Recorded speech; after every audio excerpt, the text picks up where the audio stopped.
देभ्यः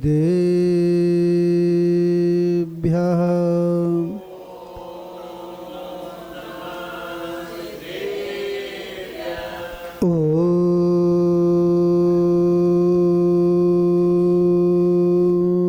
नमः सिद्धेभ्यः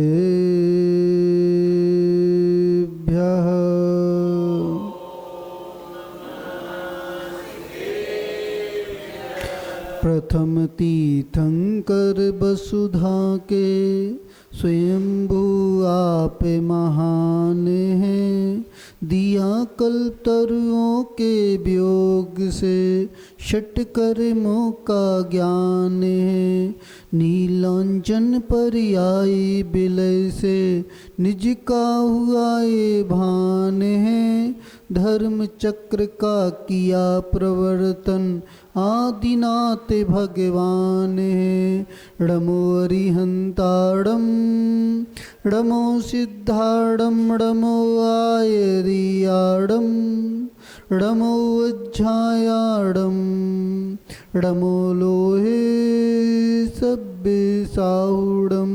बोलो अनंतानंद परमेष्टि भगवान की, चिंतामणि पारशनाथ भगवान की, अंतिम तीर्थेश वर्धमान स्वामी की, द्वादशांग जिनवाणी माता की, आचार्य कुंद स्वामी जी महाराज की, गणाचार्य श्री विराग सागर जी महाराज की, आचार्य श्री विशुद्ध सागर जी महाराज की, आचार्य श्री विनिश्चय सागर जी महाराज की, तीन कमनो कुड़मणिराज की, अहिंसा परमो धर्म की।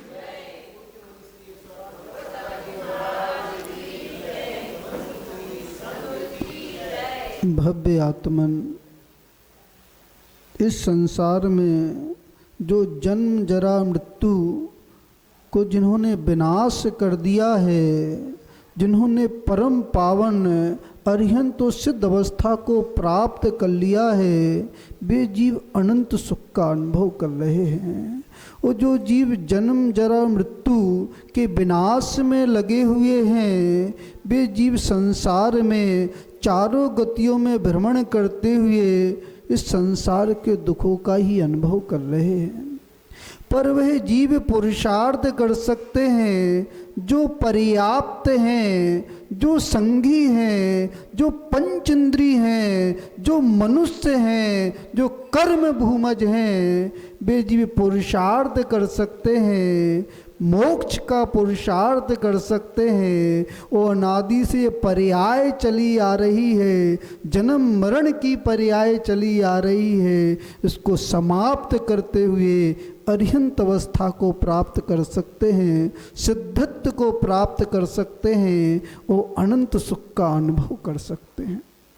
अभी जो पुरुषार्थ चल रहा है, उस सिद्धत्व को प्राप्त करने का ही पुरुषार्थ चल रहा है। ये सामान्य पुरुषार्थ नहीं है।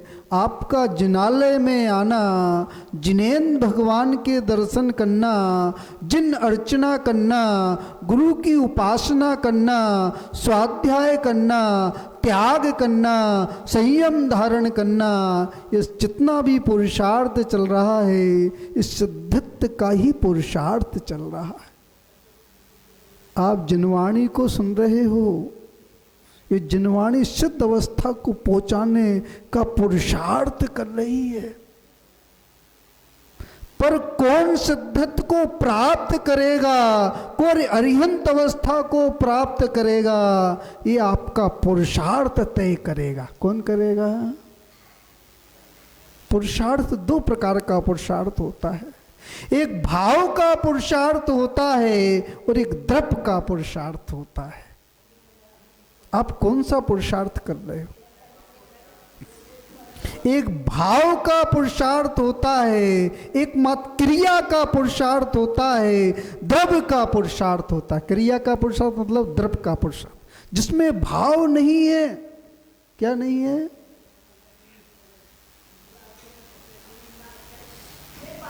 यदि कोई वस्तु हो, उसका कोई भाव ना हो तो उसकी कोई कीमत है? किसकी कीमत है? जिसका जितना अधिक भाव होगा वो वस्तु उतनी ही कीमती होगी। आपका भाव कैसा है? कीमती है कि मूल्यवान है कि अमूल्यवान है? यदि सम्यक दर्शन के साथ भावना प्रकट हो रही है तो भावना मूल्यवान है। वो मिथ्यात्व के साथ भावना प्रकट हो रही है वो अमूल्यवान है, उसकी कोई कीमत नहीं है। भैया जीवन तो निकल रहा है, इस जीवन में उस मूल्य भाव को प्राप्त करना है। आचार्यों ने कहा जो मिथ्या दृष्टि जीव है, अनादि मिथ्या दृष्टि जीव है, वो अंतर्मुहूर्त के लिए भी सम्यक दर्शन को प्राप्त करता है, उसका जीवन मूल्यवान हो जाता है। पर यह निश्चित नहीं है कि सम्यक दर्शन कब प्राप्त होगा। पंचम काल में जितने भी जीव जन्म ले रहे हैं सब मिथ्यात्व के साथ ही जन्म ले रहे हैं। चाहे वो आचार्य कुंद स्वामी क्यों ना हुए हों, चाहे आचार्य विद्यासागर जी क्यों ना हुए हों, चाहे आचार्य विराग सागर जी क्यों ना हुए हों, चाहे आचार्य विशुद्ध सागर जी, चाहे आचार्य विनिश्चय सागर जी, चाहे प्रवण सागर जी हुए हों, सबका जन्म मिथ्यात्व के साथ हुआ है। ये सिद्धांत है। पर इस पंचम काल में जीव मिथ्यात्व प्रगति का उपशम कर सकता है, उपशम करने के बाद वो सम्यक को प्राप्त कर सकता है। इस संसार में सबसे बड़ा शत्रु कौन है? पड़ोसी है महाराज। हमारा शत्रु तो कौन है? भाई शत्रु है, समाज का व्यक्ति शत्रु है। पर आचार्यों ने कहा जब तक मिथ्यात्व पनप रहा है तब तक बाहर के शत्रु नजर आएंगे। अंतरंग परिग्रह है, मिथ्यात्व कसाय और नो कसाय ये अंतरंग के परिग्रह हैं। तो ये परिग्रह छूटते हैं, ये परिग्रह छूटते हैं तब अरिहंत अवस्था की प्राप्ति होती है।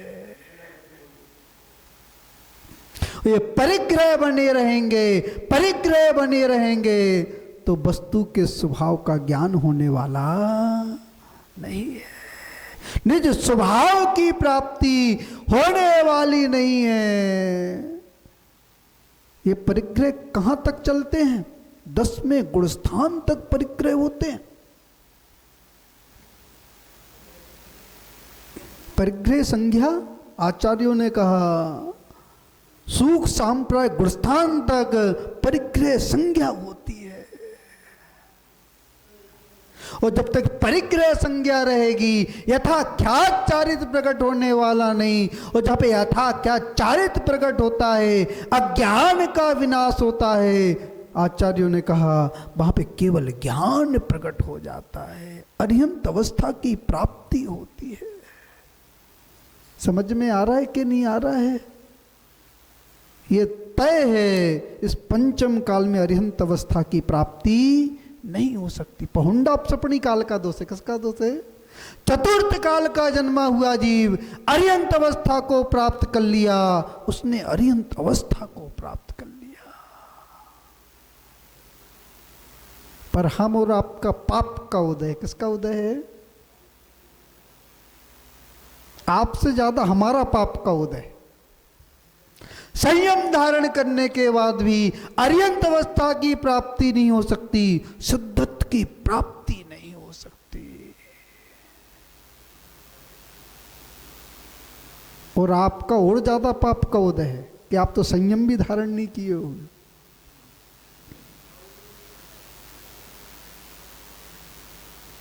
और जहां पे संयम होता है वहां पर ही मुक्ति होती है, और जहां पे संयम नहीं होता है वहां पे संसार में परिभ्रमण होता है। प्रमाद, इस संसार में प्रमाद संयम का विनाश करता है। और जब पे प्रमाद समाप्त होता है, प्रमाद समाप्त होता है, वहां पे संयम निरंतर बढ़ता है।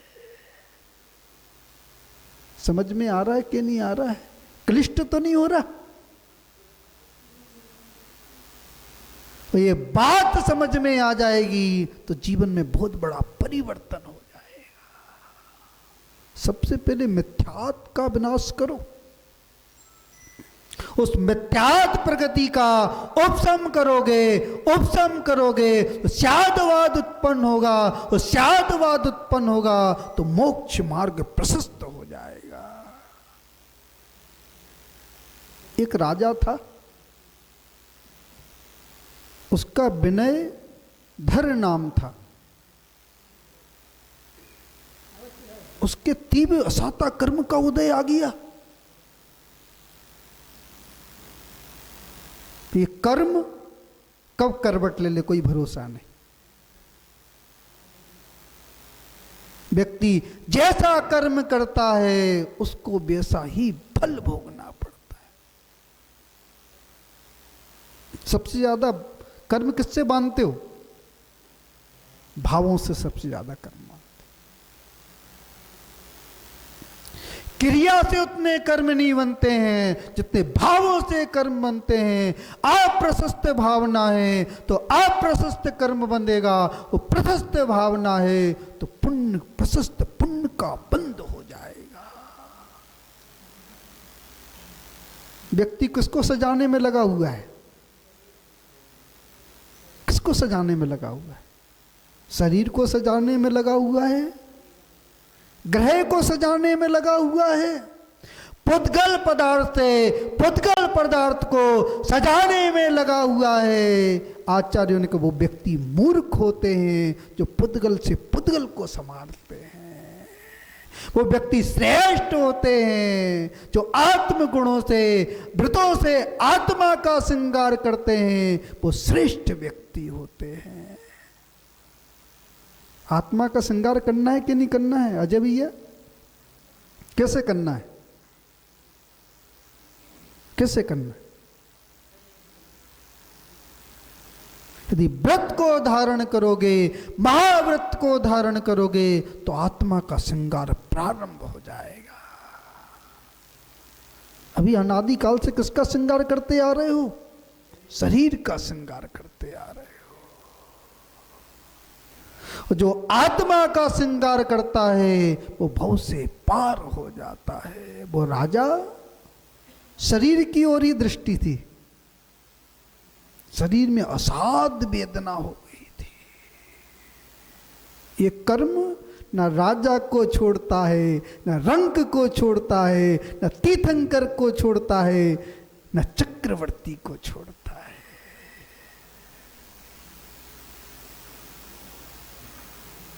क्योंकि कर्म की विशेषता है, उसकी स्थिति पकती है तो वो उदय में आता है, वो अपना रूप दिखाता है।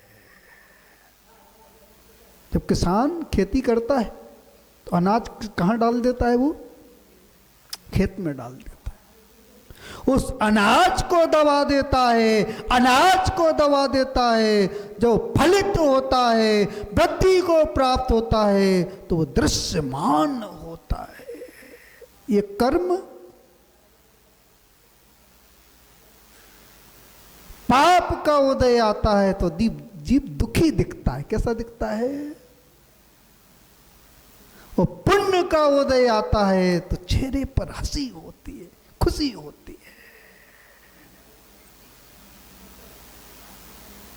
खुशी हो तो इतराना मत, और दुख आ जाए तो घबराना मत।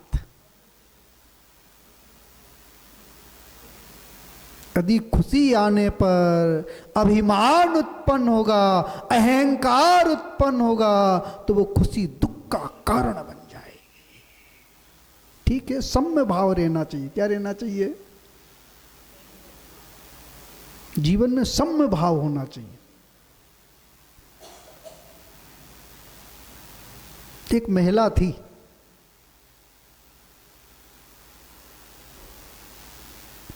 पुण्य के उदय से उसके कंगन बन गए। क्या बन गए? जैसे तैसे विवाद कर कर पति से विवाद कर जैसे तैसे उसके सोने के कंगन बन गए। क्या बन गए? स्त्रियों की दृष्टि किस पर होती है? किस पर होती? आभूषणों पे होती महाराज। खाना बनाते हुए भी आभूषण याद आते हैं, खाना परसते हुए भी आभूषण याद आते हैं। पति याद नहीं आता, कौन आता है? आभूषण याद आते हैं। क्योंकि बगल वाले के आभूषण देख लिए ना। किसके देख लिए? बगल वाले की डिजाइन देख लिए। पर आचार्यों ने कहा जहां पे संतोष धर्म होता है वहां पर आभूषण समझ में नहीं आते हैं, अपना पुण्य पाप समझ में आता है। वह स्त्री हर्ष भाव से आनंदित हो रही थी। आज सोने के कंगन बन गए हैं, सोने के कंगन बन गए हैं।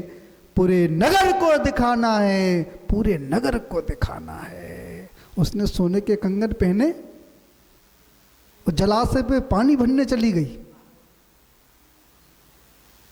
बार बार कंगन बता रही है, बार बार कंगन बता रही है, किसी का उपयोग ही नहीं गया। उसका मन व्याकुल हो गया। आप घर से निकलते हो, आभूषण पहनते हो, नए वस्त्र पहनते हो, तो क्या सोचते हो? लोग मुझको देखेंगे। 10 बार दर्पण की ओर निहारते हो, 10 बार दर्पण की ओर निहारते हो। पालीवाल जी आए होंगे, टोपी लगाई होगी, दर्पण के सामने खड़े हो गए होंगे तो लोग मेरी टोपी देखेंगे। सभी के लिए ने चश्मा लगाया होगा तो चश्मा भी देखा होगा कि सही लगा है कि नहीं लगा है। व्यक्ति दूसरे को दिखाने के लिए स्वयं का श्रृंगार करता है। आचार्यों ने कहा स्वयं की सुंदरता चाहते हो, शरीर की सुंदरता चाहते हो, आ ब्रह्म का भाव है। जहाँ पे आ ब्रह्म का भाव होता है, स्व संस्कार का भाव होता है, आचार्यों के वहां पे आ ब्रह्म का भाव होता है। वहां पे संयम का भाव नहीं होता, वहां पे असंयम का भाव होता है। जब असंयम का भाव होता है वहां पे पाप का आश्रय होता है। श्रृंगार करना प्रभु की भक्ति के लिए करना, स्नान करना प्रभु की भक्ति के लिए करना, जिनेंद्र भगवान का अभिषेक करने के लिए करना, मुनि राजों को आहार दान देने के लिए स्नान करना। तो पुण्य का बंध हो जाएगा, पुण्य का बंध हो जाएगा। और दूसरे को दिखाने के लिए करोगे तो पाप का बंध हो जाएगा। वही स्त्री कई बार पानी भरने गई पर किसी ने उसके कंगन, उसका मन रुष्ट हो गया।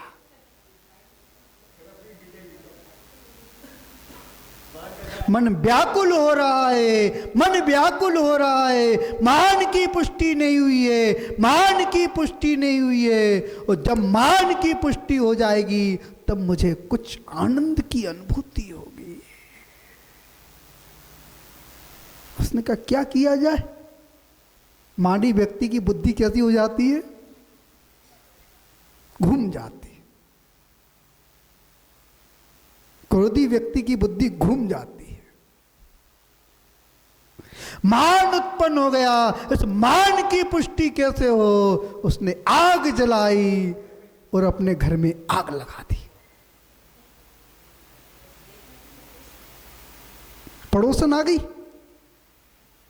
वो बार बार हाथ का इशारा कर रही है, आग लगी हुई है, आग लगी हुई है, कंगन को खनका रही है।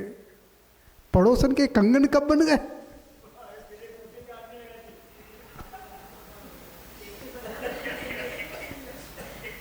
वो महिला कह रही है, पहले बोल देती तो अपने घर में आग नहीं लगाती।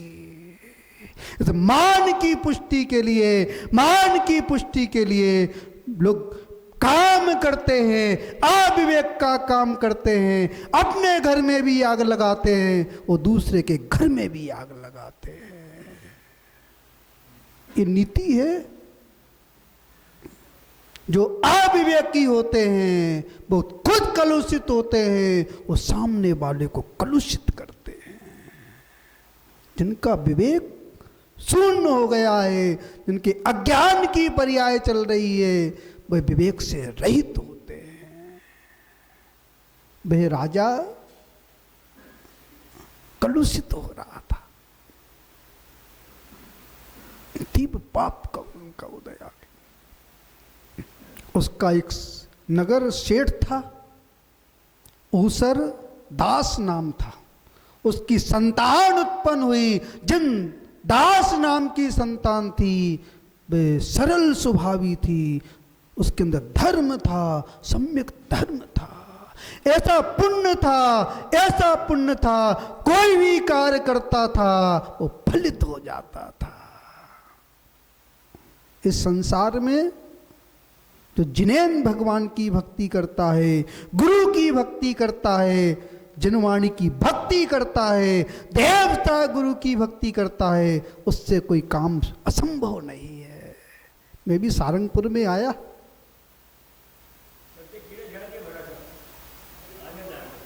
जिनेन भगवान अर्ध कमलासन पर विराजमान थे।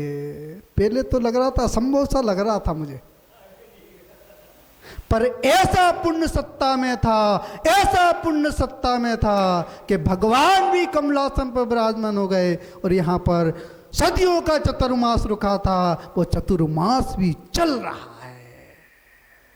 जब पुण्य होता है तो स्वभाव से अपने काम अपने आप हो जाते हैं। जब पुण्य नहीं होता है, कितने साधु है पुरुषार्थ किया सभी ने,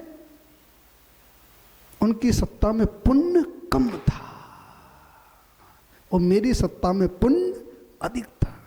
थोड़ा और चाहता हूं इस सारंगपुर से कोई मेरे साथ भी चले, क्योंकि सारंगपुर में कोई ना महाराज जी हैं कोई। इतिहास बदलना चाहिए, इतिहास बदलना चाहिए। सारंगपुर में कोई ना कोई संत होना चाहिए। अब शिविर लग रहा है, भावना बदल सकती है। आज शिवरार्थी बनोगे और ऐसा पुण्य जागृत होगा, ऐसा पुण्य जागृत होगा, श्रावक बनकर आगे संत बन जाओगे। भाग लेना है कि नहीं लेना है? भाग लेना है कि नहीं लेना है? जो भाग नहीं लेंगे वो अभागे होंगे। कौन होंगे? जो भाग लेंगे वो भाग्यवान होंगे। आपके पुण्य का उदय कि आपके नगर में शिविर लग रहा है? ऐसे भी नगर हैं जहां पे शिविर नहीं लगते हैं, शिवरार्थी बनकर लोग दूसरे नगर में जाते हैं, पुण्य का संचय करते हैं, पुण्य का संचय करते हैं। नरेंद्र भैया तैयार हो के नहीं हो? कमर कसना है 10 दिन के लिए। विजय भैया पुण्य का मौका मिला हुआ है। क्या नाम है? अजय भैया, निर्मल, दोनों निर्मल जी। क्या नाम? पालीवाल जी तो आएंगे डेली प्रवचन में, हैं? हाँ, पास में। देखो इनका पुण्य देखो, पास में ही बिल्कुल। इधर आने के लिए तो समय लगेगा, पर वहाँ पर बिल्कुल पास में, नज़दीक में। जब भावना प्रबल होती है, धर्म के प्रति भावना प्रबल होती है, तो पुण्य अपने आप द्वार पर आता है, घर के पास आ जाता है। वो जिनदत्त, जिन दास पुत्र पुण्यशाली था, पुण्यशाली था, कीर्ति बढ़ गई थी, उसकी कीर्ति बढ़ गई थी, उसका नाम सिद्धार्थ नाम हो गया था। वो जिस कार्य में हाथ डालता था उस कार्य की सिद्धि हो जाती थी। राजा को पता चला, वो राजा के पास आया और राजा से कहने लगा, आपका रोग का समन हो सकता है, रोग का समन हो सकता है। जो मैं कार्य बता रहा हूं, जो मार्ग बता रहा हूं, उस मार्ग पर चलो, तुम्हारे कार्य की सिद्धि हो जाएगी। वह राजा उस जिनदास के साथ जिनालय में गया। कहां पर गया? जिनालय में मुनिराज बैठे हुए थे, आराधना कर रहे थे, प्रभु के चरणों का गुणगान कर रहे थे, आत्म साधना में लगे हुए थे, आत्म साधना में लगे हुए थे। जिनदास और राजा दोनों मुनिराज के समीप आकर बैठ गए, निवेदन करने लगे, आराधना करने लगे, अपनी विनय को प्रकट करने लगे। उनने कहा, ये रोग का समन कैसे होगा?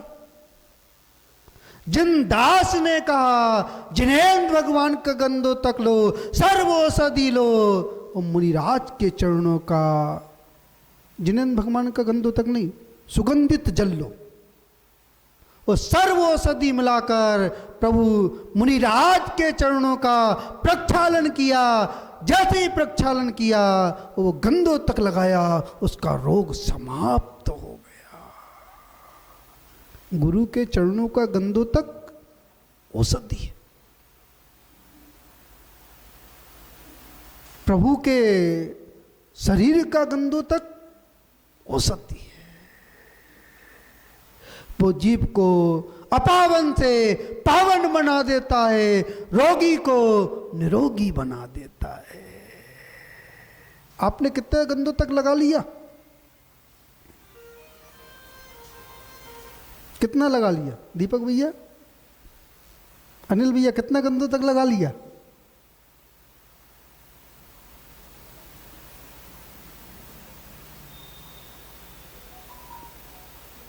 इस गंधों तक का प्रभाव जीवन में पड़ रहा है, तो गंधों तक लगाना सार्थक है।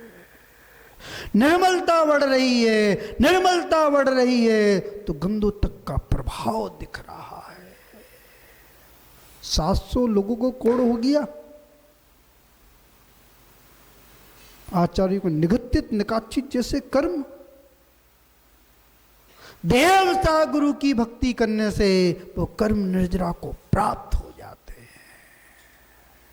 उनने सिद्धों की आराधना की, और जैसे ही सिद्धों की आराधना की, जैसे ही सिद्धों की आराधना की, वो जिनेन्द्र भगवान का गंध तक उनके शरीर पर आया, सभी का कोड़ समाप्त हो गया। महिमा है गंधों तक की। अभी विजय जी कह रहे थे, ये भगवान का प्रक्षाल चलता है, शांति धारा चलती है, प्रवचन चलते हैं, लोग अन्य काम करते हैं। ये देव सा गुरु का अभिनय है। यदि जीवन में शांति चाहिए, शांति धारा होती है, शांति धारा होती है, शांत भाव से देखना चाहिए। और शांत भाव से देखोगे, शांत भाव से देखोगे, शांत परिणति से देखोगे, तो आपके जीवन में शांति आएगी। और शांति धारा में अशांति रहेगी, तो जीवन में शांति आने वाली, ये बात गांठ बांध लेना। यदि जीवन में शांति चाहिए तो शांति धारा को अच्छे से देखो, शांत भाव से देखो। जिससे राष्ट्रगान चलता है, और राष्ट्रगान चलता है, राष्ट्रगान करने वाले सावधान स्थान पर खड़े होकर राष्ट्रगान को सुनते हैं। इसी प्रकार शांति धारा को सुनना चाहिए, चर्चा नहीं करना चाहिए। क्योंकि शांति धारा का जो वाचन कर रहा है, उसका उपयोग भी क्या हो जाता है? परिवर्तन हो जाता है। शांति धारा करने वाले का भी उपयोग परिवर्तन हो जाता है। आप निमित्त बन रहे हो, निमित्त बन रहे हो, पुण्य की जगह पाप के निमित्त बन रहे हो। खासकर महिलाओं से कहना ज्यादा है,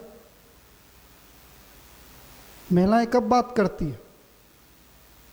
जब अभिषेक का टाइम हो या प्रवचन का टाइम। तो बोली का टाइम हो तो चुप हो जाते। जहां पे पुण्य बढ़ना चाहिए, पुण्य बढ़ना चाहिए, वहां पे निरंतर पाप बढ़ रहा है। चतुर्मास चल रहा है, क्या चल रहा है? वो चतुर्मास में भाग नहीं ले रहे हो तो आपका पाप बढ़ रहा है। जीवन में ये बात गांठ बांध लेना, यदि गुरु से दूर हो जाओगे तो आप इस संसार से पार नहीं हो सकते। कितनी भी भगवान की भक्ति कर लेना। वो रावण भी भक्ति करता था, रावण भी भक्ति करता था, ऐसी भक्ति करता था, भूतो न भविष्यति, न भूत में किसी ने की है और न भविष्य में कोई करेगा।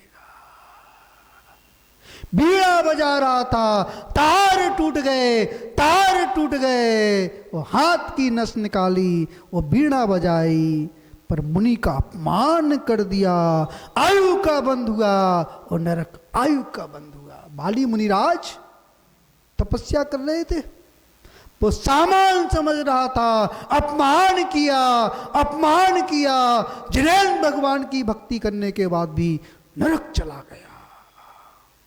इस बात को बहुत अच्छे सुनना। आप तो सोचते भगवान की भक्ति करेंगे तर जाएंगे हम, तो हमारा सारा काम बन जाएगा। यदि एक को भी छोड़ोगे, एक को भी छोड़ोगे तो तरने वाले नहीं हो। तीनों की उपासना बताइए। और जो एक की उपासना करता है, मात्र एक की उपासना करता है, वह एकांतवादी है, मिथ्या दृष्टि जीव है। मैं तो सोचता यदि भगवान बोलते होते तो जो आधे श्रावक हो जाते। वो तो भगवान बोलते नहीं है, उनकी भी पूजा छोड़ देते। क्योंकि अहम होता है, अहम की भावना होती है, तो प्रभु की महिमा समझ में नहीं आती है, गुरु की महिमा समझ में नहीं आती है, शास्त्र की महिमा।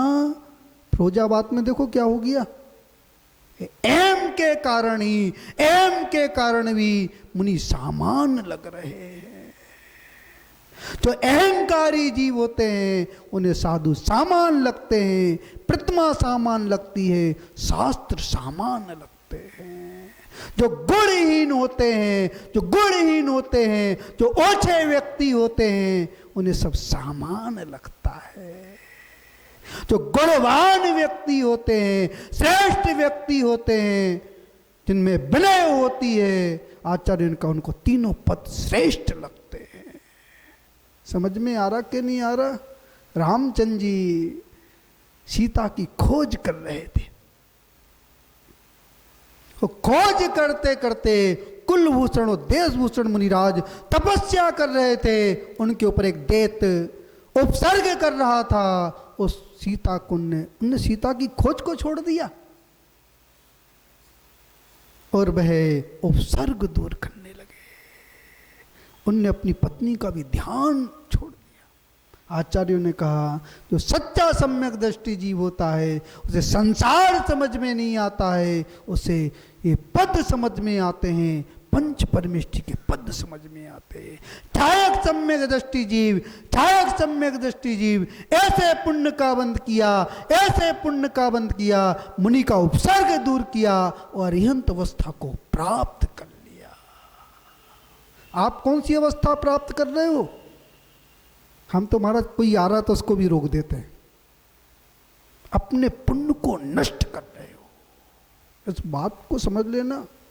और ये बात मैं कह रहा हूं, ये चतुर्मास चल रहा है। जो चतुर्मास में भाव सहित भाग लेंगे उनका पुण्य 10 गुना होने वाला है।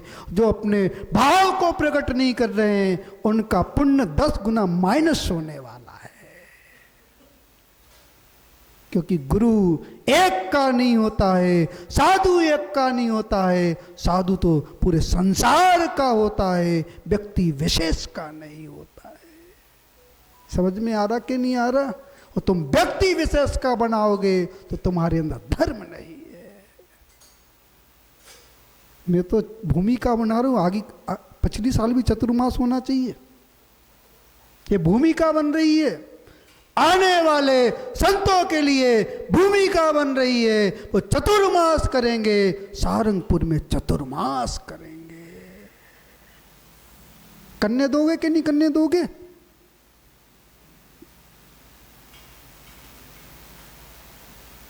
यदि आपके अंदर मानवता होगी तो सहज तैयार हो जाओगे, और मानवता नहीं होगी, कल की जैसा भाव होगा तो संत के प्रति आदर का भाव नहीं होगा। कल की मत बनो।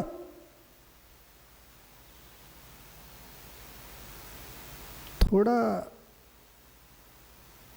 शब्द चुप सकता है, पर यह शब्द निर्माण को प्राप्त करा सकता है, मोक्ष को प्राप्त करा सकता है। अपनी गलती का एहसास करो, हम कितनी गलती कर रहे हैं। मान कसाय के लिए, मान की पुष्टि के लिए, नाम की पुष्टि के लिए, अपने यश की पुष्टि के लिए तुम साधु को भी नग्न समझ रहे हो। कुछ लोग बाहर बैठ के हाथ उड़ाते होंगे, वो पाप का बंद कर रहे हैं, और जो विनय को प्रकट कर रहे हैं वो पुण्य का बंद कर रहे हैं। मैं तो चाहता हूं समाज एक हो,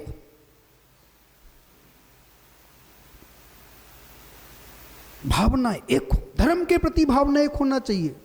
व्यक्तिगत भावना अलग अलग हो सकती है, पर धर्म के कार्य में भावना एक होना चाहिए।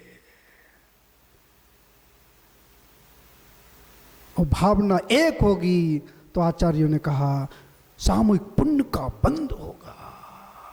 और भावना यदि खराब हो जाएगी तो पाप का बंद होगा। समझ में आ रहा कि नहीं आ रहा? कुछ भावों के मटके सीधे हो रहे कि नहीं हो रहे? भावों के मटके सीधे करना है, और भाव का कलश सीधा होगा तो इसमें सम्यक का गुण जाएगा, और मिथ्यात्व की वायु बाहर निकल जाएगी।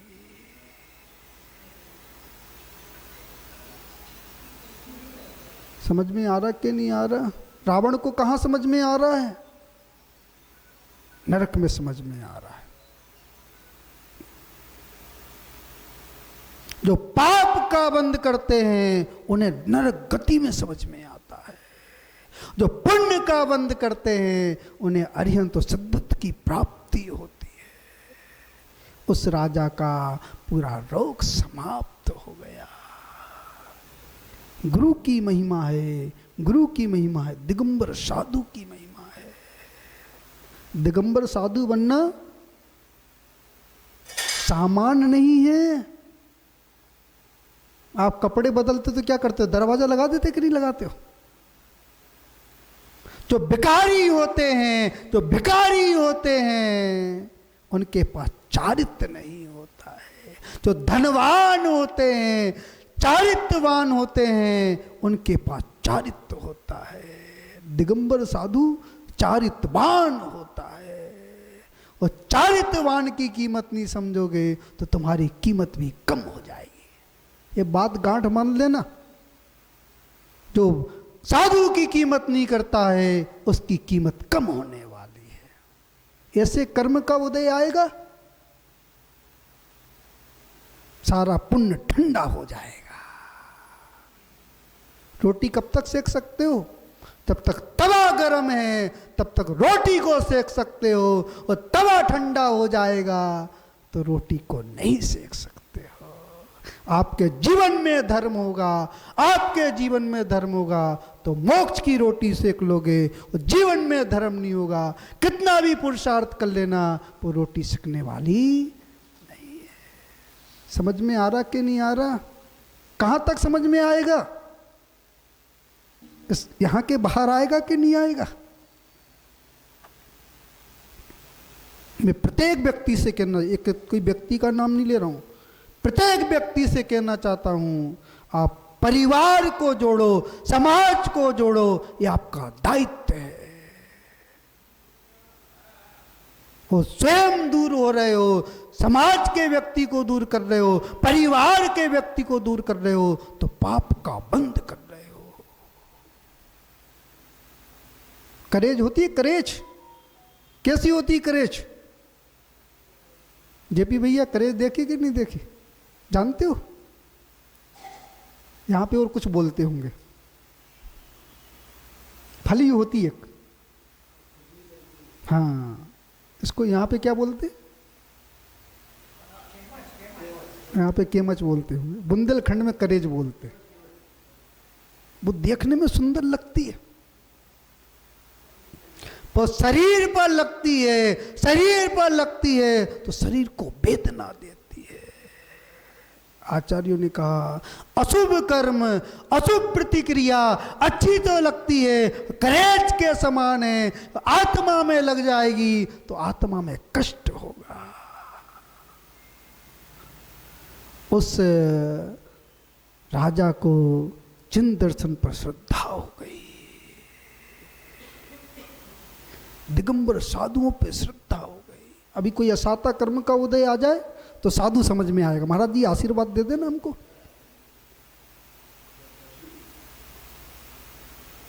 फिर साधु समझ में आएगा। और जब साता का उदय चल रहा है तो साधु समझ में नहीं आ रहा है। बोरा रे कनक कनक ते सो गुनी, मादिकता दिखाए, जो पाए सो बोरा है, जो खाए सो बोरा है। तुम अपने पुण्य को खा रहे हो, वो बोरा रहे हो। वो पुण्य का सदुपयोग करोगे, पुण्य का सदुपयोग करोगे तो आचार्यों ने कहा मोक्ष मार्ग प्रशस्त होगा, मोक्ष मार्ग प्रशस्त होगा, ऐसा मोक्ष मार्ग प्रशस्त होगा, आत्मा का कल्याण होगा। उस स्त्री ने अपने घर में आग लगा दी। किसमें लगा दी? किसको दिखाने के लिए? सामने वाले को दिखाने के लिए। आप अपने पुण्य में आग लगा रहे हो, खुद नाम के लिए आप अपने पुण्य में आग लगा रहे हो। धर्मात्मा बनना सामान नहीं है। जहां पे सहजता होती है, सरलता होती है, वहीं पर धर्म पना होता है। और जहां पे सहजता समाप्त होती है और धर्म का भाव समाप्त होता है, वहां पर आचार्यों ने कहा मोक्ष मार्ग अवरुद्ध हो जाता है। उस व्यक्ति ने कितने पाप का असर कर लिया। मुनिराज को ऊपर उपसर्ग करने का भाव कर लिया। मैं तो सोचता पंचम काल में इनका पुण्य है, दिगंबर साधु दिख रहे हैं, पर ये अपने पुण्य को नष्ट कर रहे हैं। जहां पे पुण्य बढ़ना चाहिए उस पुण्य को नष्ट कर रहे हैं। कभी साधु में भेद मत करना। वो जो भेद करते हैं, आचार्यों ने कहा वो संसार से पार नहीं हो सकते हैं। तुम्हारा भरोसा है तुम सम्यक दृष्टि हो कि मिथ्या दृष्टि हो? तुम भव्य हो कि अभव्य हो? स्वयं का निर्णय नहीं है, पर साधु का निर्णय है। वो साधु मिथ्या दृष्टि साधु है। पहले स्वयं का निर्णय करो, तुम कितने पानी में हो। वो स्वयं का निर्णय हो जाएगा तो समझ में आ जाएगा मेरी स्थिति क्या है और साधु की स्थिति क्या है।